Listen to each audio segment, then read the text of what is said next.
RSV, COVID, and flu are keeping our kids out of school, parents out of work, and it's making it tough for us to gather with families.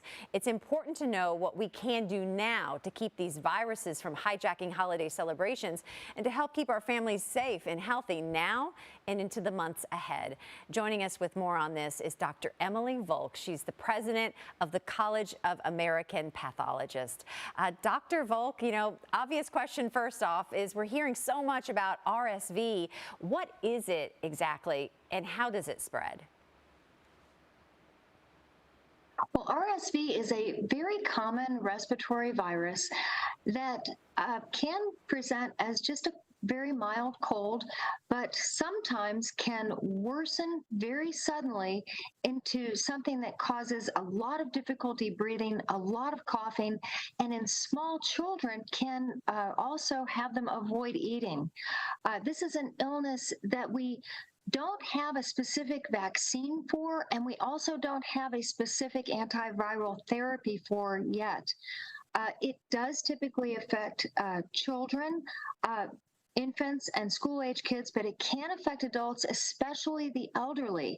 It's very easily spread through coughing and sneezing, and it's also one of those viruses that can live on countertops and doorknobs if they're sneezed or coughed on, and then can be spread if someone touches that contaminated surface.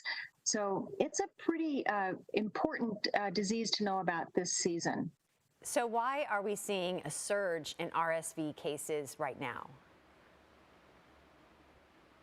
Well, we're experiencing what's called an immunity debt. We're paying it back. Over the last couple of years, we've done a nice job of trying to decrease the impact of COVID-19 by staying out of crowded spaces and avoiding large gatherings.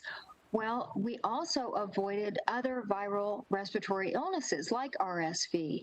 And so with the fewer number of illnesses, we also had lower impact on our immune systems. Well, with a weakened immunity for these viruses, we're now seeing more severe RSV disease. And families, they want to travel right now. They want to be with their families during the holidays. But what precautions do we need to kind of put into place so we can do that safely? Well, truly, one of the most important things you can do is get vaccinated for COVID-19 and the seasonal flu if you haven't already. We know that 68% of Americans got that first shot for COVID-19. About 50% of those folks got the second shot, the booster, and only about 13% of that 50% got that most recent booster that really does a nice job of having coverage for the Omicron variant, which is still circulating. The other thing is we know that about 40% of Americans have gotten the seasonal flu vaccine. In addition to getting vaccinated, making sure you're up to date, using a mask if you're in a crowded area, and I think most importantly, staying home if you're sick. The last thing you want to give your relatives around the holidays is an illness. And RSV, it sounds so much like so many other colds, flus, things like that. What are the main differences between RSV and, say, croup or something similar? Well, the symptoms for RSV and COVID-19 and seasonal flu and other viral respiratory illnesses overlap quite a bit. So the best way to tell the difference between these viral illnesses is to get a test. And these are tests that you would get in an emergency department or an urgent care doctor's office.